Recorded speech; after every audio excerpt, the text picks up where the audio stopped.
से शांत हों, जिनके गुणों को ये गाने को वे वर्धमान महान जिनमें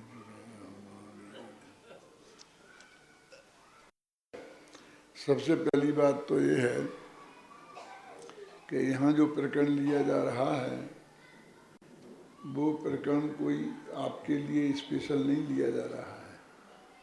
हमने समय सार की पहली गाथा से आरंभ किया है और अंतिम गाथा की अंतिम पंक्ति तक उसे हम पूरा करना चाहते हैं और यही सब प्रवचन टीवी पर भी जाते हैं। रोजाना जो सुबह 6:30 से 7 बजे तक जी जागरण पे अपना प्रवचन आता है वो यही प्रवचन जाते हैं, यहाँ के भी प्रवचन जाएंगे। इसलिए ऐसा दिमाग में से निकाल दो कि ये कोई बहुत ज़्यादा कठिन प्रवचन होते होंगे। सारी जनता सुनती है देश में, हम टीवी पर भी वो ही देते हैं। अब कोई पहली क्लास वाला विद्यार्थी एकदम आकर के एमए वाली क्लास में बैठ जाए, अब एक शब्द भी जैन दर्शन का सुना नहीं है, अध्यात्म का जाना नहीं है, तब उसके समझ में कैसे आ सकता है। हम चाहे जितना सरल करें तो कुछ ना कुछ उसकी डिफिकल्टी तो उसे होगी। लेकिन हमारी भी एक समस्या है कि हम सरलता के व्यामोह में कब तक इस मर्म की बातों को छिपा के रखेंगे और ये क्या हम अपने साथ ही ले जाएंगे।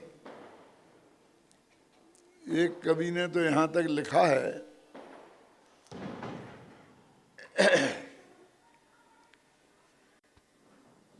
क्या है वो छंद है ना नीचे तक का कि जो विद्वान सा मत्सराग्रस्ता, विद्वान लोग तो एक दूसरे से बहुत जलते हैं।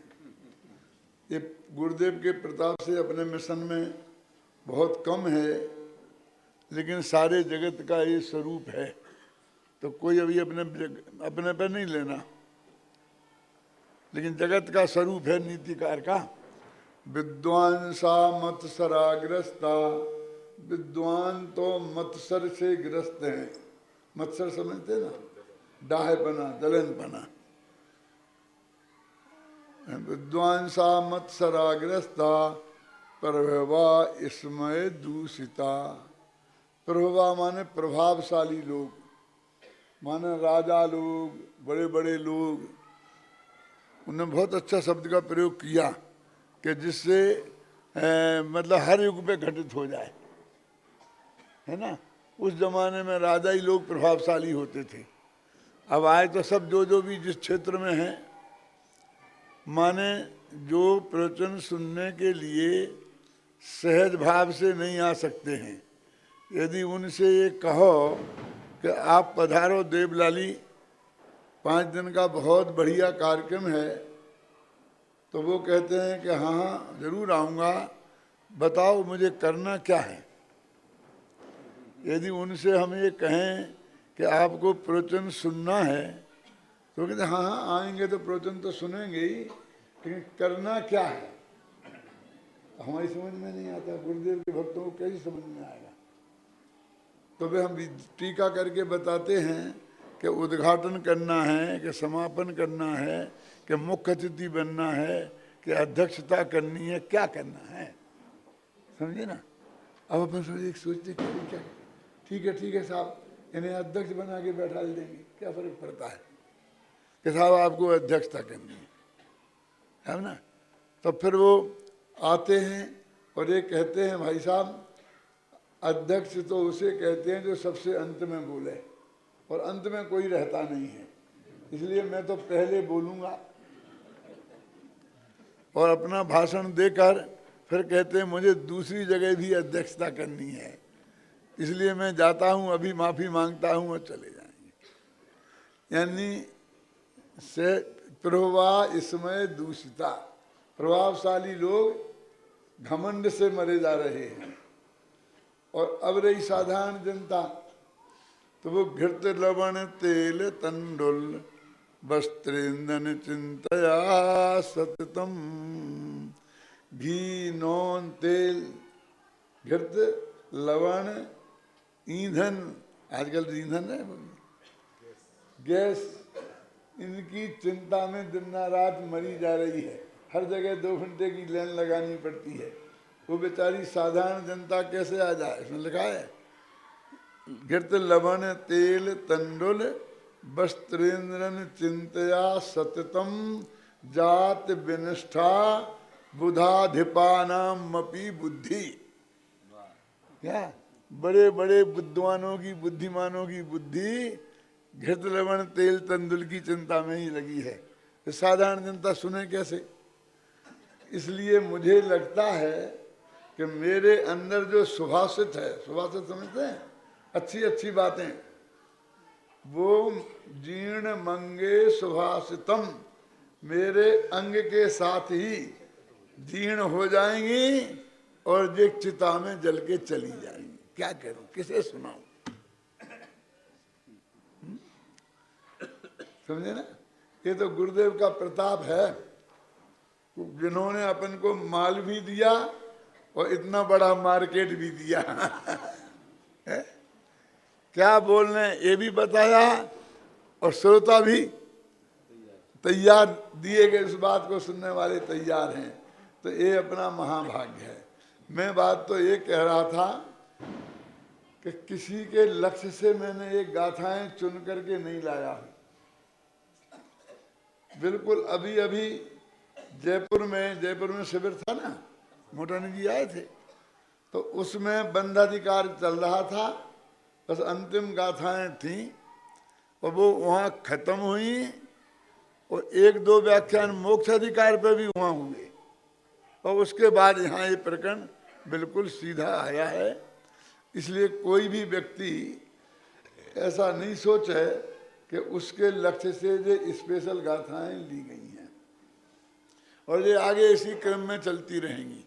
जहाँ भी जाएंगे कोई स्पेशल व्याख्यान, जैसे आपने आज सुबह करा लिया, पंच कल्याणक है तो पंच कल्याणक के व्याख्यान कोई कराना चाहेगा तो वो होंगे, नहीं तरह गाथाएं होंगी। समझे ना?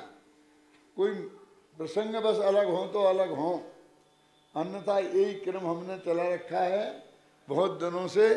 जब ये पूरा हो जाएगा तो प्रवचनसार शुरू हो जाएगा, जब तक जिंदा रहेंगे तो। इसलिए एक तो ये दिमाग में से निकाल दे कि किसी के काट छांट के लिए ये गाथाएं हमने प्रस्तुत की हैं, ये बिल्कुल नहीं है। और मूल आचार्यों की प्योर प्राकृत संस्कृत भाषा में जो बात आई है उसको हमें उसी रूप में रखना हमारी ड्यूटी है, ये हमारा कर्तव्य है। इसलिए किसी के लक्ष्य से उसे हम बदल भी नहीं सकते, है ना? वीतराग भाव से उसे प्रस्तुत करना हमारी ड्यूटी है और वो काम हम बिल्कुल विशुद्ध भाव से निभा रहे हैं। किसी को भी कोई विकल्प करने की जरूरत नहीं है।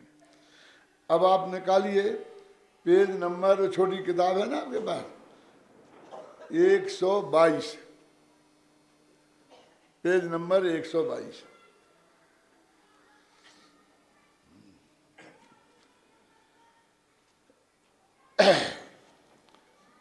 एक 123 के ऊपर से लो, छोड़ दो, 22 को छोड़ देते हैं।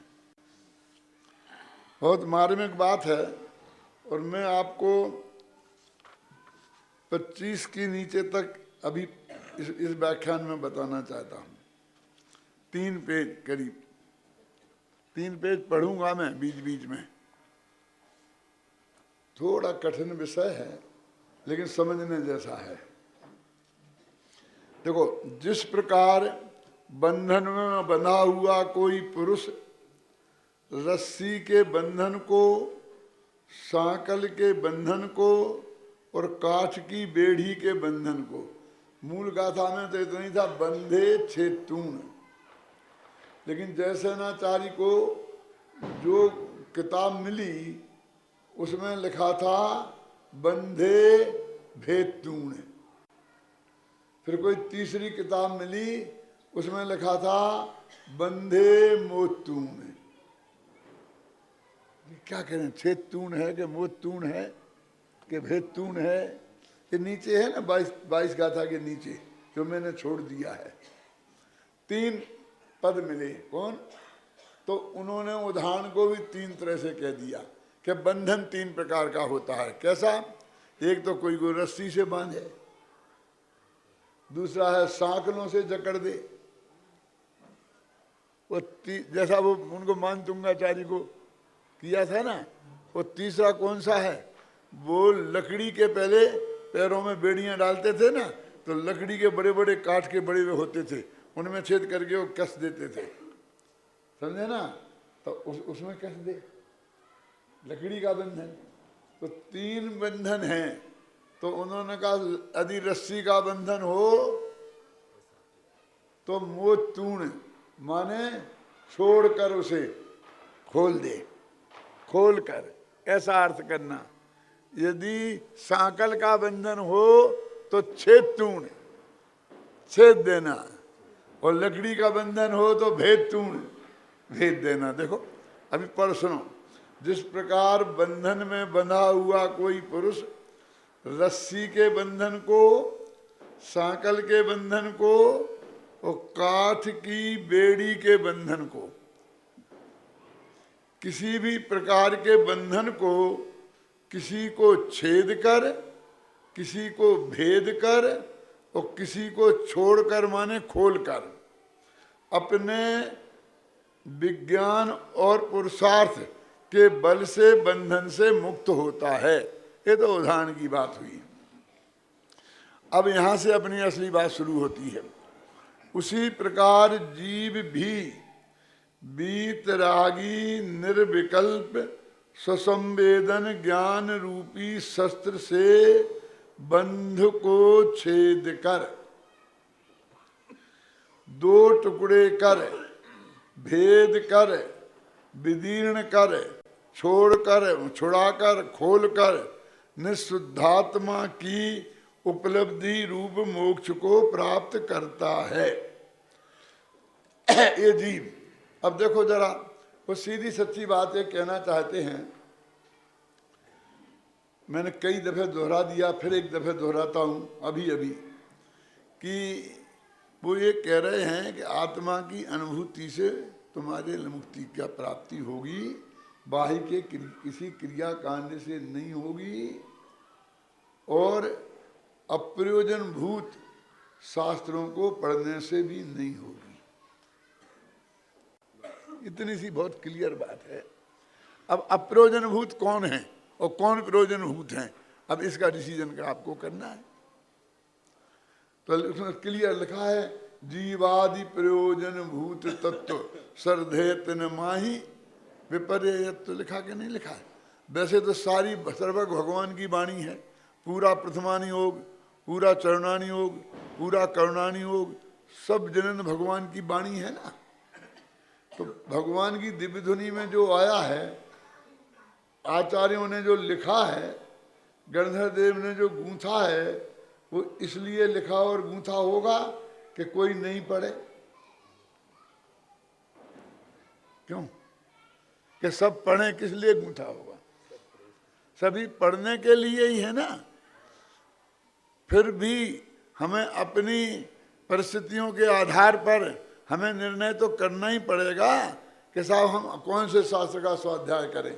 मैं आपसे पूछता हूं कि आपसे आकर कोई पूछे, साधारण गृहस्थ दिन रात गृहस्थी में उलझा हुआ, जो सारी जिंदगी में रोजाना घंटा आध घंटा भी मुश्किल से निकाल सकता है, तो आपसे पूछा कि मैं कौन सा शास्त्र पढ़ूं, तो आप क्या बताएंगे? कि सभी शास्त्र पढ़ने योग्य हैं? मैं बोलता हूं क्या बताएं? कि पांडव पुराण पढ़ना, क्या बताएं? मैं पूछना चाहता हूं आपसे। तो यही तो कहेंगे कि आत्मा के स्वरूप का बताने वाले जो मूल शास्त्र हैं, जो भेद विज्ञान के मूल शास्त्र हैं, वो पढ़ो। यही तो कहोगे कि नहीं कहोगे? जिसमें आत्मा की मूल बात है। मैं किसी का किताब का नाम जानबूझ के नहीं ले रहा हूं, वही बात तो आप कहेंगे कि नहीं कहेंगे कि ये पढ़ो? तो उनमें भी छटनी करेंगे कि नहीं? तो उनका अपमान के करने के लिए नहीं है ये बात। लेकिन वो कहते आत्मा का अनुभव करना है तो आत्मा क्या चीज है, आज तक किसको आत्मा समझ लिया गया है, उन दोनों को जानकर ये मैं हूं और ये मैं नहीं हूं इतना जानो, यही तो कहेंगे ना, प्रयोजनभूत बातें जानो, और वही बात यहाँ कही है। अब भाग्य दुर्भाग्य से भाग्य से सद्भाग्य से पीछा अध्याय बंध का प्रकरण था बंधाधिकार था, तो उनने ये कह दिया कि दे तुम बंध की चर्चा कितनी भी करो, कितना ही उसका ज्ञान करो और कितना ही उसका चिंतन करो, 3 गाथाएं ज्ञान करो में और 3 गाथाएं चिंतन करो, लेकिन उससे तुम्हें भगवान आत्मा की उपलब्धि नहीं होगी। और कैसे होगी वो बताने वाले हैं। तो कल अपन ने थोड़ी चर्चा शुरू की थी कि सारे जगत को 2 भागों में बांटो और एक प्रज्ञा रूपी छेनी से उसको 2 हिस्से में बांट दो, एक में आत्मा एक में सारा जगत, और सारे जगत को छोड़कर अपने आत्मा में जम जाओ रम जाओ, बस उससे तुम्हारा कल्याण हो जाएगा। भाई इतनी सी तो बात है। अब यहाँ किसी के विरुद्ध ये बात नहीं है, मेरे कहने का मतलब। देखो अब जो कठिन बात शुरू हो रही है, इसी गाथा की टीका में आचार्य जयसेन एक ऐसे विषय पर प्रकाश डालते हैं जो आत्मार्थी मोक्षु भाइयों के लिए अत्यंत उपयोगी है। वह इस प्रकार है। अब देखो ये भी ऐसा ही विषय है कि बहुतों के पेट में दर्द होगा, इसलिए मैं आचार्य के वाक्यों को सामने रख के लाया हूं और बात आपसे करता हूं। यहाँ शिष्य कहता है, ये सब देखो वो जयसेनाचार्य का है, ये हिंदी अनुवाद मैंने किया है, मूल संस्कृत में है, 700 वर्ष पुरानी बात लिखी गई है। यहाँ शिष्य कहता है कि प्रकृति ग्रंथ में निर्विकल्पक स्वसंवेदन ज्ञान कहा है, वह घटित नहीं होता, क्योंकि जिस प्रकार जैन मत में सत्तावलोकन रूप चक्षु दर्शन आदि दर्शन निर्विकल्प कहे हैं, उसी प्रकार बौद्ध मत में ज्ञान को निर्विकल्प कहा है, किंतु वह निर्विकल्प भी विकल्प का जनक होता है। जैन मत में तो ज्ञान विकल्प का उत्पादक होता है, ऐसा नहीं है, किंतु ज्ञान स्वरूप से ही सविकल्प और स्वपर प्रकाशक है। ये बहुत खतरनाक बात है। हम तो निर्विकल्प मानते कि निर्विकल्प ज्ञान होगा तो हमें आत्मा की अनुभूति होगी। अब ये कहते हैं ज्ञान का तो स्वरूप ही सविकल्प है, और हम तो कहते हैं अकेले अपने को जानेगा पर को नहीं जानेगा तब आत्मा की अनुभूति होगी, और वो कहते हैं ज्ञान का तो स्वभाव ही स्वपर प्रकाशक है, वो एक समय भी स्वपर प्रकाशक स्वभाव को छोड़ नहीं सकता। प्रति समय केवल ज्ञान हो जाए तब भी, अनुभूति के काल में तब भी, और वो निर्विकल्प नहीं हो सकता। अब है ना खतरनाक बात। अब जो बिल्कुल नए आए होंगे अब उनको लिए क्या खतरनाक है क्या गैर खतरनाक है कुछ पता नहीं, क्या सविकल्प होता है और क्या सुपर प्रकाशक होता है। अब मैं सविकल्प सुपर प्रकाशक को समझाने में उलझ के रह जाऊं तो ये 3 पेज में आपको कैसे समझाऊंगा। इसलिए मुझे वो लोग माफ़ कर देना, सुबह मैंने सबके अनुकूल बात बताई है। जब भी आप मुझसे कहेंगे तब मैं फिर बिल्कुल सरल करके जो भी विषय कहोगे समझा दूंगा, ख्याल में ही ना। और मैं अभी इस बात को आपको समझना पड़ेगा पंकज भाई, आचार्य देव की बात है। अब इसका समाधान करते हैं। वस्तुतः बात यह है, ये सब आचार्य की बात है, सिर्फ हिंदी मेरी है, लेकिन मैं बहुत अच्छी सरल भाषा में बढ़िया हिंदी में अनुवाद करता हूँ ना, तो कभी कभी ऐसा लगता है जो आचार्य की वाक्य नहीं दे, इन्हीं की बात हो, वाक्य होगी है जी। वस्तुतः बात यह है कि जैन मत में ज्ञान को कथनचित सविकल्प और कथनचित निर्विकल्प कहा है ना। अब इतनी इस बात पे आ गए ना। अब जरा से वह इस प्रकार है, कैसा है उस, अब वो निर्विकल्प और सविकल्प कैसा है, ये दोनों की बात बताते हैं ना, है ना। जिस प्रकार विषयानंद रूप सराग सुसंवेदन ज्ञान, देखो आप क्या कहते हो, सुसंवेदन ज्ञान अकेला आत्मा ही क्या होता है, विषयानंद रूप पांच इंद्रियों के विषयों को जब आप भोगते हो तो वहां जो राग सहित सुसंवेदन ज्ञान होता है, मिथ्या दृष्टियों को भी अनादिकाल से वो होता है, समझना ही कभी सुना ही नहीं होगा, है ना, कि स्वसंवेदन तो स्व का संवेदन होना ही चाहिए ना। तो वो कहते वो स्व का ही तो है, पर का थोड़ी है देखो, जिस प्रकार विषयानंद रूप सराग स्वसंवेदन ज्ञान सराग संपत्ति संवित्ति विकल्प रूप से सविकल्प ही है, उसमें सराग ताकि अनुभूति होती है और विकल्प रूप होता है, ऐसा वह सविकल्प ही है।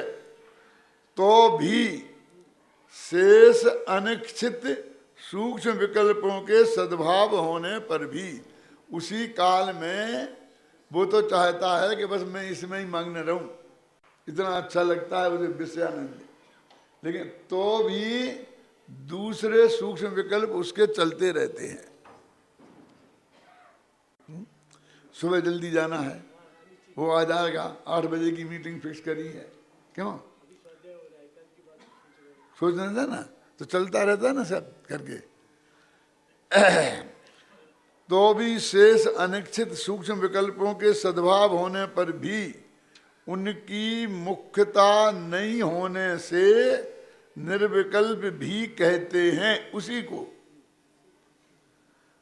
दो नहीं है। हाँ, वो जो वेदन हो रहा है वो तो सविकल्प है, हम समझते हैं वो वेदन निर्विकल्प है और बाकी के जो विकल्प आ रहे हैं वे सविकल्प है। वो कहते हैं वो वेतन सविकल्प है और बाकी के जो विकल्प आ रहे हैं ना उनको हमने गौण करके अभाव रूप कह दिया, इसलिए उस ज्ञान को हमने पूरा निर्विकल्प कर दिया। निर्विकल्प उसकी अपेक्षा है कि उन विकल्पों को गौण किया। ये तो उदाहरण है उदाहरण है, तो सिद्धांत क्या है सुनो। उसी प्रकार स्वशुद्धात्म की संवित्ति रूप बीतराग सुसंवेदन ज्ञान, ये आत्मा का अनुभूति वाला ज्ञान है, भी संवित्ति रूप एक आकार वाला होने से सविकल्प है। देखो सुनो, सविकल्प होने पर भी अब उसी काल में अनिश्चित सूक्ष्म बाह्य विकल्पों के सद्भाव होने पर भी उनकी मुख्यता होने से शुद्धात्मा की, उनकी मुख्यता नहीं होने से शुद्धात्म की अनुभूति को निर्विकल्प कहते हैं। ये निर्विकल्प वहाँ कुछ निर्विकल्प नहीं है, वो जो अनुभूति हो रही है वो तो सविकल्प ही है, क्योंकि ज्ञान का स्वरूप सविकल्प है। लेकिन जो बाकी के विकल्प हो रहे हैं जिनको वो खुद भी गौण कर रहा है, विकल्प आ जाता है उसके ज्ञान में भी ज्ञेय बन जाता है, तो अरे अब सुबह की सुबह देखेंगे, अभी जो काम है उस काम में रहो, सुबह की सुबह देखेंगे, करता क्या नहीं करता है, हैं? अपन कहते हैं ना work by while you work, play while you play, happy and गे।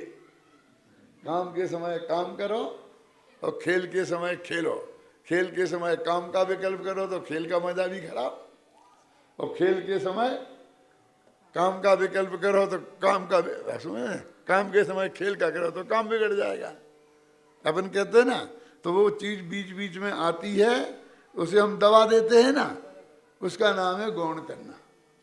और उस वजह से उस ज्ञान को निर्विकल्प कहते हैं। पॉजिटिव निर्विकल्पता पॉजिटिव नहीं है भगवान, वो नेगेटिव है।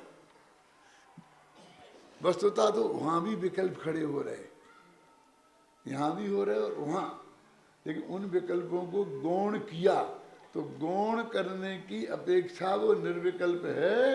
वास्तव में तो दोनों दृष्टि से सविकल्प ही है, क्योंकि ज्ञान का स्वभाव सविकल्प है। देखो भैया, वो रागात्मक विकल्प अलग चीज है, उसको यहां मत लेना। और एक तीसरा और होता है विकल्प, 5 प्रश्न में से कोई प्रश्न 3 प्रश्न करो, इसको भी विकल्प बोलते हैं ना। ऊपर करो या अथवा ए करो, बोलते अल्टरनेट। अथवा आता और नहीं, अंग्रेजी का और नहीं, हिंदी का और नहीं, अंग्रेजी का और हिंदी का और नहीं, ये करो या ये करो, उसको भी विकल्प बोलते हैं। क्यों? तुम जाओगे कि नहीं जाओगे, उसको भी विकल्प बोलते हैं। यहां तो ये कह रहे हैं साकारम ज्ञानम और निराकारम दर्शनम। ये नियम सार में बहुत झगड़ा है, अभी विस्तार से पढ़ना नियम सार को, तो उसमें आएगा। मैंने लिखा है, अभी पूरी करके आया हूँ टीका, तो उसमें ज्ञान दर्शन निराकार है और ज्ञान साकार है, समझे ना। अब वो बहुत बातें हैं। और तो स्वपर प्रकाशक क्या है, तो कहते दर्शन स्वप्रकाशक है और ज्ञान पर प्रकाशक है। इस तरह मिल करके आत्मा स्वपर प्रकाशक है। ऐसे, और फिर उसका डट के निषेध किया है। लेकिन अब धबला की शैली को नियम सार की शैली काट रही है ना, तो वास्तविक क्या है। और वो जो आप कहे धबला की शैली है, वो गैर दिगंबरों की भी शैली है। मुझे शब्द नहीं मिल रहा था बढ़िया, आप समझ रहे ना। मैंने कहने की कोशिश की है, तुम समझने की कोशिश करना है। गैर दिगंबरों की शैली है वो। गैर दिगंबर नहीं। तुम अजैन बोलते हो तो जैन नहीं है वे। आप समझ गए ना। गुरुदेव ने तो बहुत स्पष्ट शब्दों में लिखा है, उसमें जब वो पढ़ो तब देख लेना, बहुत स्पष्ट शब्दों में लिखा है और उसका बहुत जोरदार खंडन किया है। अब यहाँ जो बात चल रही है उसे आप बिल्कुल गंभीरता से समझना। ज्ञान का स्वभाव विकल्पात्मक है, साकारम ज्ञानम और निराकारम दर्शनम। इसका अर्थ ये है, दर्शन सिर्फ निराकार होता है। निराकार माने उसमें ऐसे विकल्प नहीं होते हैं, वो जो बिल्कुल सामान्य अवलोकन जिसे बोलते हैं। सामान्य अवलोकन दर्शन में होता है और विशेष अवलोकन माने भेद से समझना। एक ज्ञान स्वरूप है, दर्शन स्वरूप है, चारित्र स्वरूप है, इसमें अनंत गुण हैं, असंख्य भेद हैं, ऐसा भेद करके जानना, इसका नाम है विकल्प। सामान्य अवलोकन दर्शन है ना, चक्षु दर्शन, अचक्षु दर्शन, अवधि दर्शन, केवल दर्शन, समझ में है ना आपकी ना। दिगंबरों में ये मानते हैं कि केवली भगवान के केवल दर्शन और केवल ज्ञान एक साथ होते हैं, है ना। और दूसरी जगह ये मानते हैं कि वे आगे पीछे होते हैं। आप समझ लेना भाई।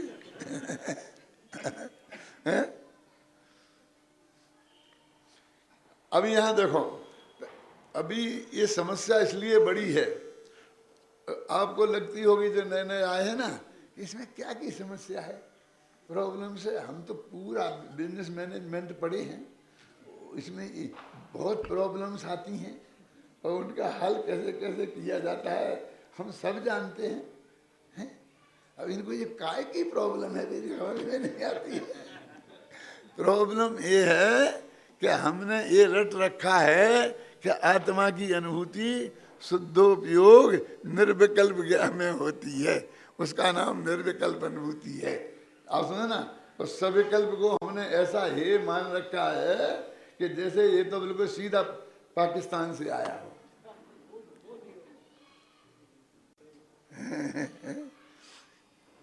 वो जो रागात्मक विकल्प है ना, उसका निषेध की अपेक्षा रागात्मक विकल्प नहीं है, उसके निषेध की अपेक्षा निर्विकल्प कहा। ऐसे ही भगवान आत्मा की अनुभूति स्व के जानने रूप होती है। ये बहुत स्थूल कथन है पंकज भाई। अनुभूति के काल में भी पर जानने में आता रहता है।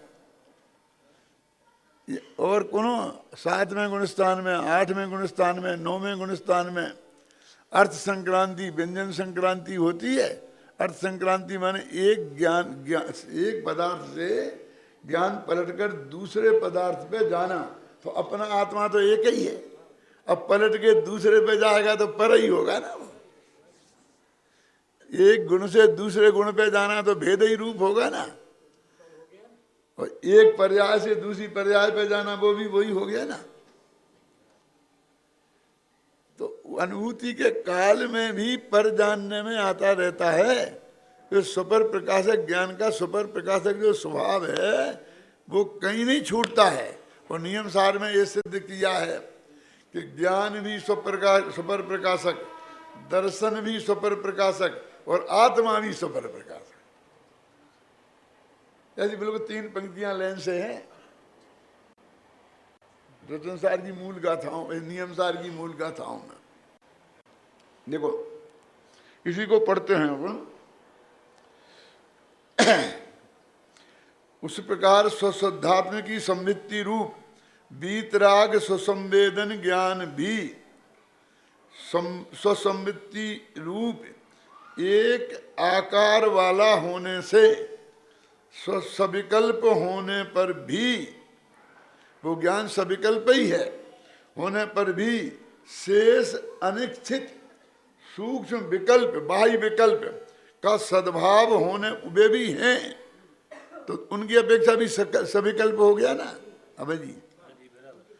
फिर उनकी मुख्यता नहीं होने से शुद्धात्मा की अनुभूति को निर्विकल्प कहते हैं। सिर्फ उनकी मुख्यता नहीं हुई इसलिए हमने निर्विकल्प कहा, उसको गौण करके है। तो वो भी और ये भी, और दोनों सविकल्प हैं और दोनों को जानने वाला होने से सुपर प्रकाशक है ना। नई बात, कुछ नहीं नया लगता ना। देखो इहा मति ज्ञान पूर्वक अथवा बुद्धि पूर्वक। जगदीश भाई ये क्या है?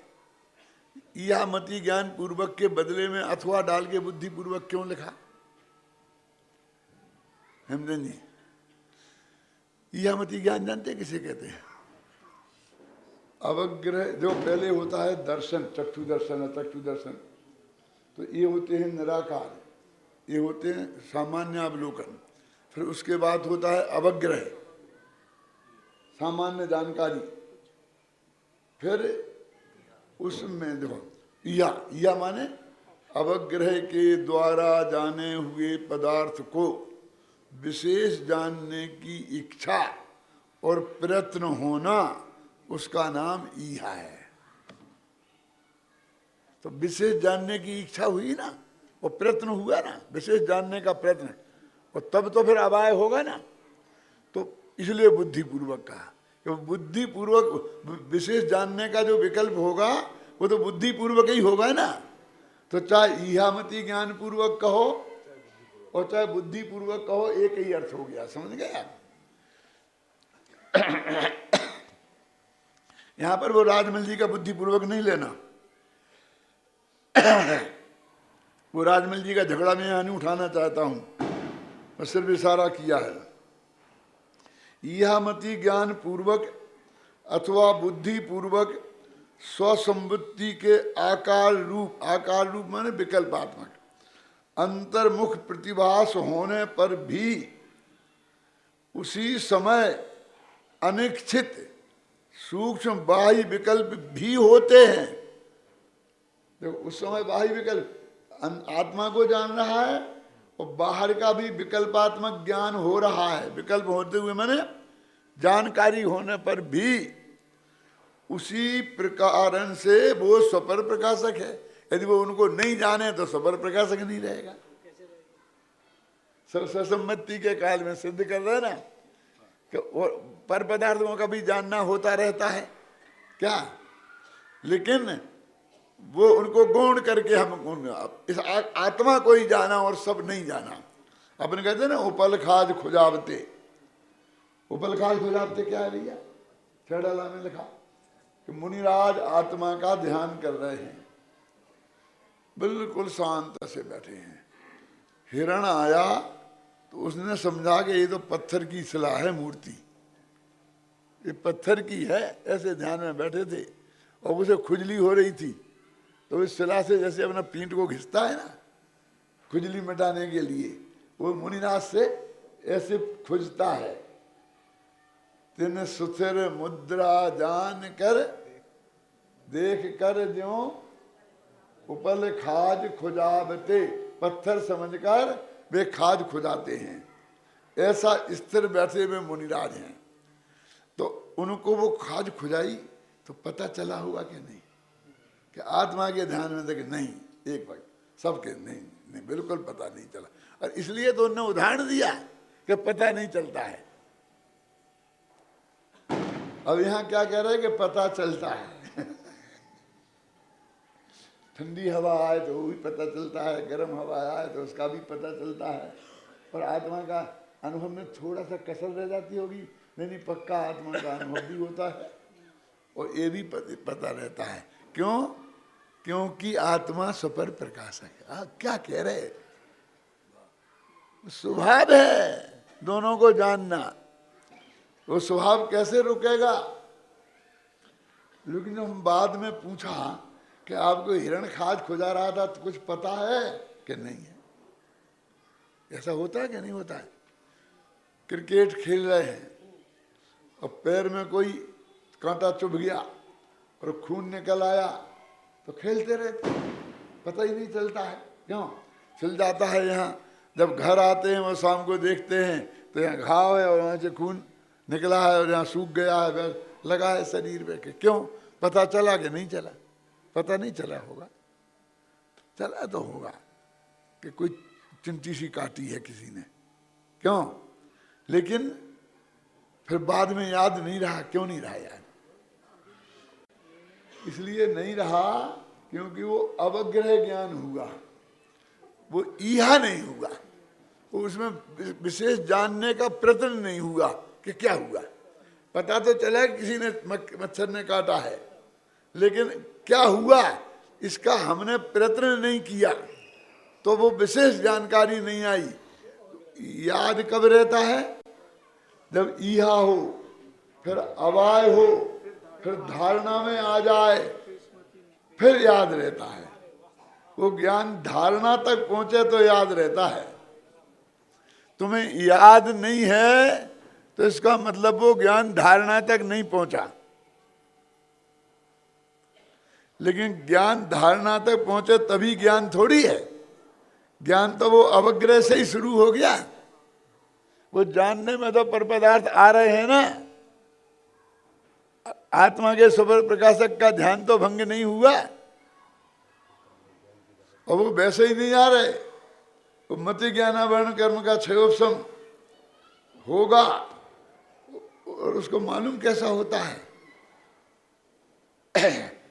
मुझे ये रूमाल का ज्ञान हुआ तो इसमें निमित्त कौन है?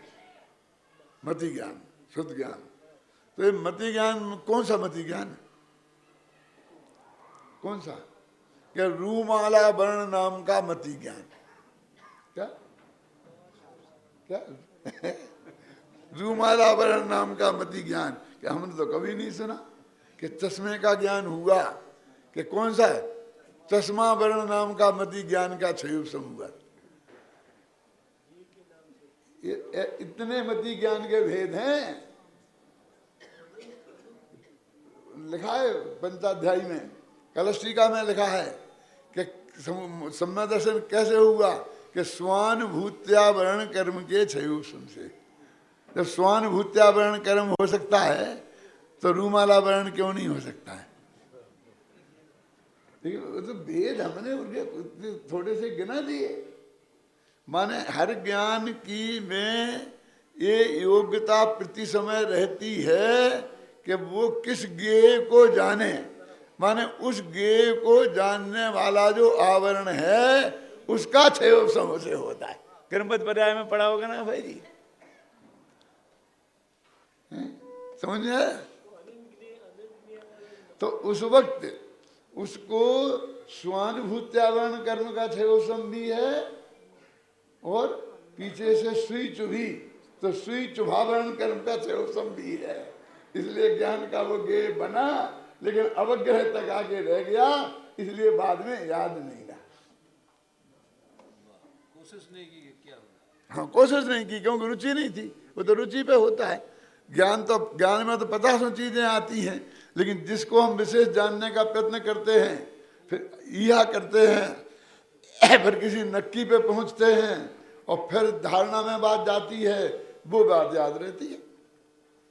मैं आपसे पूछता हूं कि आप जयपुर से जब बम्बई आए थे तो रास्ते में बहुत पेड़ पौधे दिखे होंगे, तो कुछ याद है? कैसे क्या नीम का पेड़ दिखा था, पेड़ दिखे थे, हमने कोशिश ही नहीं की कि ये नीम का है कि आम का है। क्यों? और फिर कुछ याद नहीं है। और यदि कोई दुर्घटना घट जाए, किसी का एक्सीडेंट हो जाए और वो भी आपके आंख में, आपने अरे कौन क्या हुआ, फिर देखें कि एक आदमी का है, टांग कट गई है, खून बह रहा है, तो एकदम ईहा हो गया। फिर अब आए एक आदमी का एक्सीडेंट हुआ है, फिर वो धारणा में पहुंच गया, तो फिर आगे अरे साहब आज तो रात को ऐसी दुर्घटना हुई, मैं तो सो रहा था। फिर सुनाओ किस्सा। क्यों? और हजारों चीजें ऐसा प्रति समय होता रहता है। बहुत सा ज्ञान ऐसा होता रहता है कि जो हमारी धारणा तक नहीं जाता है, स्मृति तक नहीं जाता है। क्यों? तो अच्छा है ना, क्या बुरा है? क्या करते उस कूड़ा करकट को स्मृति में भर के? वो कूड़ा करकट था ना, उस कितना भरते, वो किस किस को याद करते। जरा समझना मेरी बात कि जितनी बातें तुम्हें याद हैं कि बाटिया तो चूरमा बाटिया तो जयपुर का ही है, एक दफे खाया था, हम आए थे, गोदका जी ने बनवाया था। क्यों? अब कितने दिन का याद रखें तो चूरमा बाटी थोड़ी जगह खाली कर, इस माथे में तो आत्मा घुस है। तो वो अब फिर सुनो कमल, वो हमारे अभी याद आया तो फायदा हुआ ना। अरे उसने वर्तमान की ज्ञान पर्याय का भी सत्यानाश कर दिया, वो ज्ञान का ज्ञेय बन गया।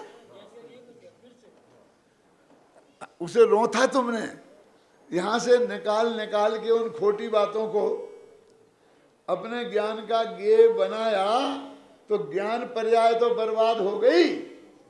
वो आत्मा के जानने में लग सकती थी कि नहीं? बस हम होता है ना, ये बैठ जाते हैं छोकरे और के दादा कुछ सुनाओ, दादा कुछ सुनाओ बचपन की, और फिर हम वहां निकाल निकाल के कूड़ा करकट, ऐसा हुआ था एक दफे, ऐसा हुआ, हाँ बहुत अच्छा दादा, एक दफे आप लिख दो आत्मकथा। मैं कहा संयम सार छोड़ के तेरी आत्मकथा लिख दे। सुना क्या करे बोलो, लिख दूं? वो कूड़ा करकट है जो बचपन का, वो निकाल निकाल के फिर ज्ञान का ज्ञेय बनाऊं और फिर उसे लिखने बैठूं तो कितनी देर तक ज्ञान का ज्ञेय बनाए रहूं? तो अपनी वर्तमान ज्ञान पर्याय का कितना दुरुपयोग है बोलो बता। वो वर्तमान के ज्ञान को खाती है तुम्हारी वो ज्ञान पर्याय, सोचो भैया।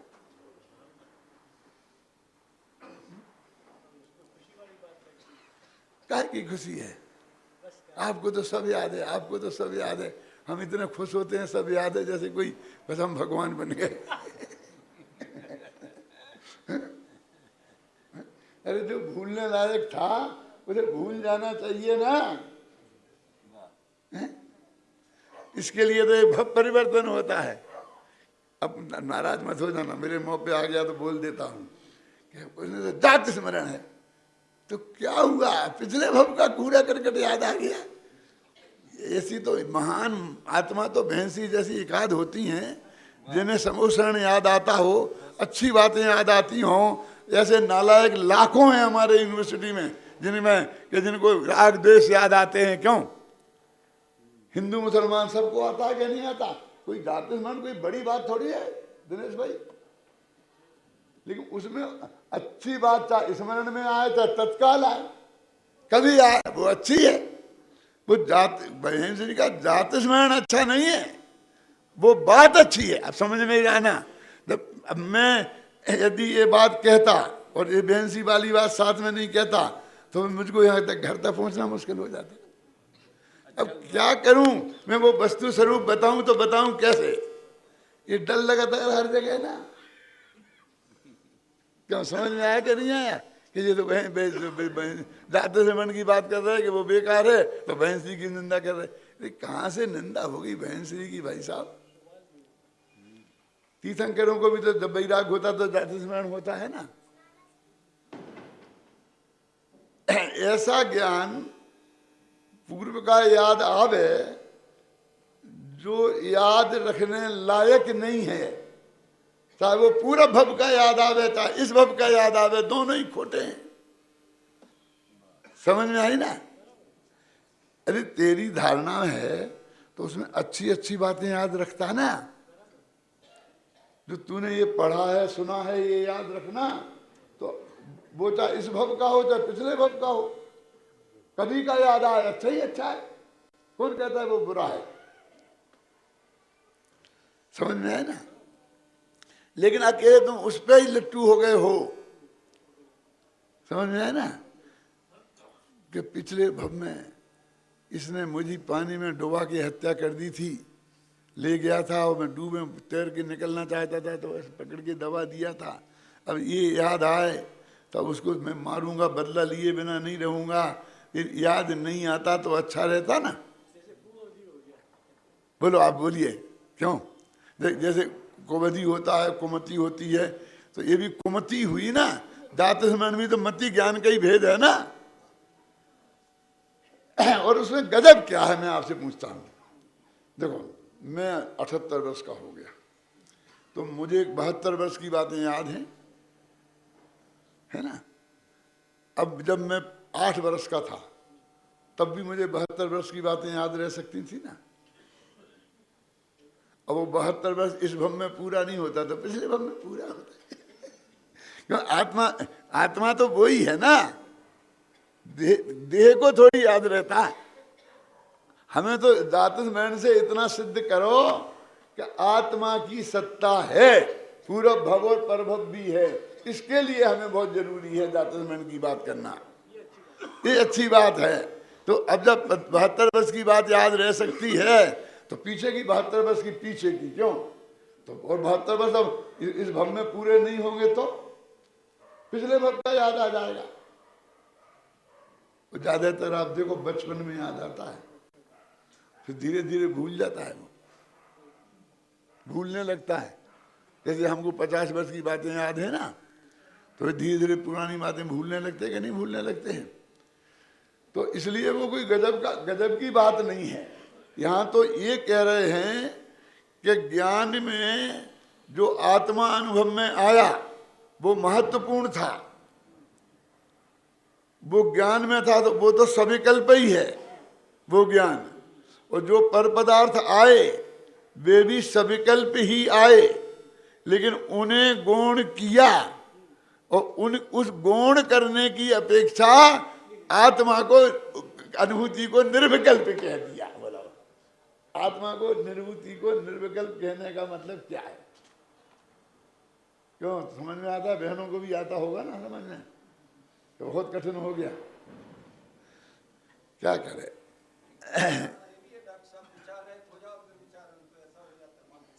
विचार माने विकल्प थोड़ी है, विचार माने विकल्प थोड़ी है। जिसमें मन निमित्त हो ऐसे विकल्पों को विचार कहते हैं। असैनी के भी तो ज्ञान होता है ना इंद्रियों के निमित्त से, तो मन नहीं है तो उसके विचार नहीं है तो ज्ञान नहीं है क्या? ज्ञान तो है ना उसके। देखो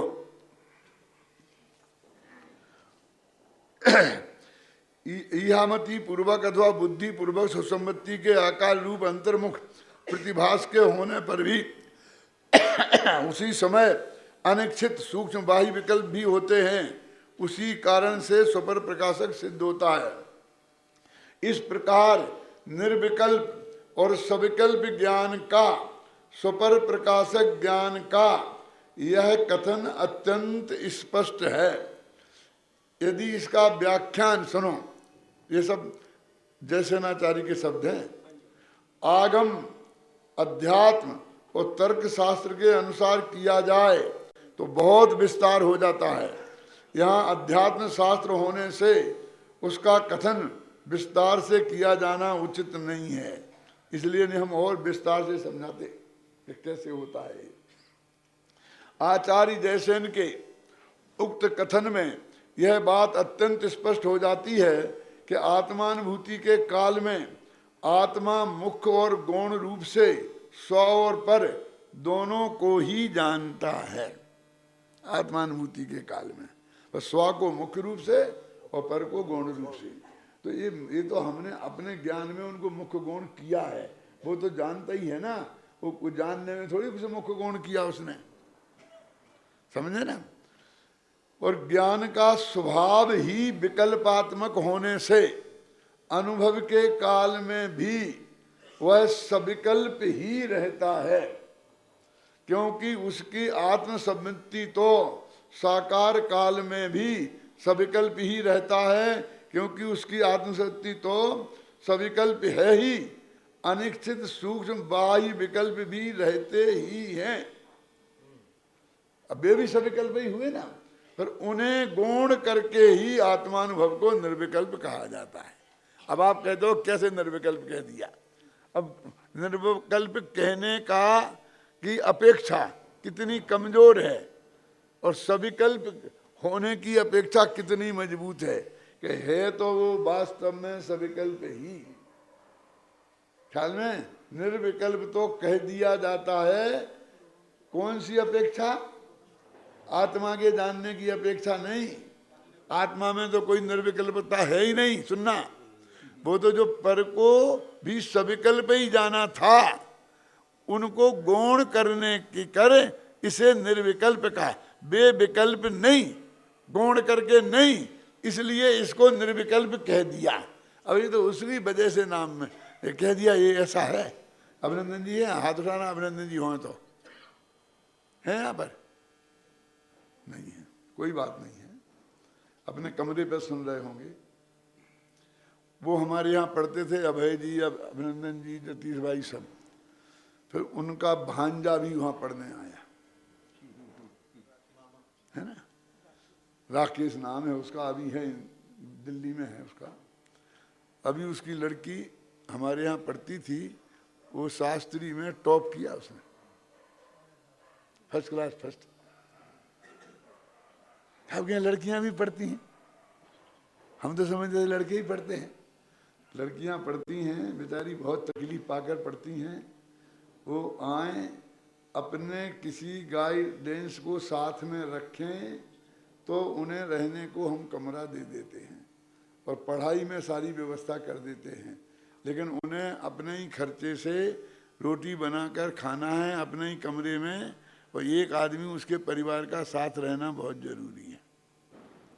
अब इतनी समस्या पार करके वो आती है। एक लड़की ऐसी आई कि चूंकि उसका कोई गार्जियन हमारे यहाँ रहने को तैयार नहीं हुआ, तो हमने अपने रहने को जगह नहीं दी, तो आसपास किराए का लेकर के मकान, और वहाँ रही रोटी बना के खाकर। अब बहुत उसने हमसे हाथ पैर जोड़े, लेकिन हमने कहा हमारा तो नियम है, हम नहीं कर सकते। लेकिन वो उपाध्याय में टॉप किया, वो टॉप कर बोर्ड में टॉप कर गई। मेरा मन क्या हो गया, इतनी रुचि वाली जगह नहीं दी, किराए पे जगह ले रह करके रही और वहाँ आकर के पढ़ी यहाँ और टॉप कर गई लड़कियाँ। मैंने कहा कोई ना कोई रास्ता निकालो इसको रखने का। क्या किया, क्या करें बोलिए? हम नहीं रख सकते, हमारी तो बहुत लिमिटेशन है, लिमिट ही तो है। जितने हमारी पढ़ाई खर्चे की व्यवस्था होगी उतना ही को तो रख सकते हैं। एक लड़के को रखने में साल भर में 40,000 रुपये खर्च आता है, ऐसी थोड़ी होता है जब 5 साल में शास्त्री बनते हैं। तो मैं आपसे अपनी बात क्या चल रही थी? राकेश मामा। हाँ, राकेश मामा। तो फिर राकेश मामा वो तो भांजा था अभिनंदन का, वो अभिनंदन को मामा कहता था, कह गई ना, तो सबने उसका नाम मामा रख दिया और आज तक वो राकेश मामा कहलाता है। वो अभी कितनी हमारे यहाँ से पास किए हुए उसे 30 वर्ष हो गए। अब तो उसकी लड़की टॉपर्स हुई शास्त्री में, समझ लो। आप समझ में आए ना? फिर भी वो आज तक मामा। अब कैसा मामा है, अब वो कितना नकली मामा है। अपेक्षा तो देखो कि ये मामा है कि किसका, अभिनंदन का। अरे वो अभिनंदन को मामा कहे तो सारे विद्यार्थी उसे मामा कहने लग जाए, वो तो समझ में आता है। लेकिन वो भांजे को मामा कहने लग जाए, ये जगत का व्यवहार कितना विचित्र है। अब मुझे सब लोग, सारी दुनिया दादा दादा, अमेरिका में भी जाओ तो दादा दादा दादा। मैंने कहा भैया मैंने कभी दादागिरी नहीं की। इनने जबरदस्ती मुझे दादा बना दिया है? हुआ क्या? टोडरमल जी ने लिखा है उसमें, मोक्ष मार्ग प्रकाशक के उसमें, हुआ क्या? टोडरमल जी ने लिखा कि मोक्ष मार्ग प्रकाशक लिखने में मैंने कुछ नहीं किया। फिर लोग तो कहते हैं कि तुमने लिखा, लोग तो कहते हैं तुमने लिखा। तो उनने कहा कि भाई ऐसा हुआ था कि ज्ञान राग तो मेरो मिलो और करनो धरनो तनु को भिलो और कागज मसी अक्षर आकार लिखिया अर्थ प्रकाशन आर। इसमें ज्ञान तो मुझे हुआ था और राग भी हुआ था कि लिखूं, तो ज्ञान और राग तो मेला मिला है, उनने कुछ किया नहीं है। और करनो धरनो तनु को भिलो, ये करना धरना हुआ, इसमें हाथ पैरों ने काम किया, मेरे थोड़ी है। मैंने क्या किया? करनो धरनो तनु को भिलो। और कहते थे स्याही अक्षरों के आकार में और कागज पे फैल गई। कागज मसी अक्षर आकार, स्याही कागज पर अक्षरों के आकार में फैल गई। इस प्रकार उस स्याही ने ये मोक्ष मार्ग प्रकाशक के गोमरसार लिखा है। अब तुम्हारा नाम कैसे आ गया? कि वो मेरे को राग हुआ था ना, बस उस अपराध में फंस गया और लोग कहने लग गए कि टोडरमल ने लिखा। समझ गए ना? इतना सी बात थी, इतना अपराध है मेरा, तो मैंने कुछ किया भैया, इसमें कुछ है नहीं। तो ऐसा ही हुआ कि मेरा छोटा भाई है, मेरे से 11 वर्ष छोटा है। हमारे यहाँ बड़े भाई को भी दादा कहते हैं क्या? तो जब वो छोटा था तो हमको वो दादा कहता था, तो हम बड़े भाई को बड़े दादा और मुझे छोटे दादा, हम उसके छोटे बड़े दादा थे। अब फिर उसके बाद में हमारे बच्चे पैदा हुआ तो उनकी नकल करके ये भी दादा कहने लग गए, तो इनके बाप नहीं बन गए, दादा बन गए। एक दफे तो सच बोलता हूँ, एक महिला ने मेरे से आके कहा कि पंडित जी, वो मेरा छोटा भाई था ना, ये आपका पोता है? हम तो समझते थे कि बेटा है। सच्ची घटना है। तो उत्तम उत्तर छोटा भाई है ना। मैंने कहा ना भाई, ना पोता है ना भाई बेटा है, भाई है मेरा छोटा। अब वो कहने लगे अब ये बच्चे कहने लग गए तो महाविद्यालय के विद्यार्थी कहने लग गए, और महाविद्यालय के विद्यार्थी कहने लगे तो मुमुक्षु कहने लग गए, और सारी दुनिया कहने लगी अब जबरदस्ती के बन गए, लेना नहीं देना नहीं।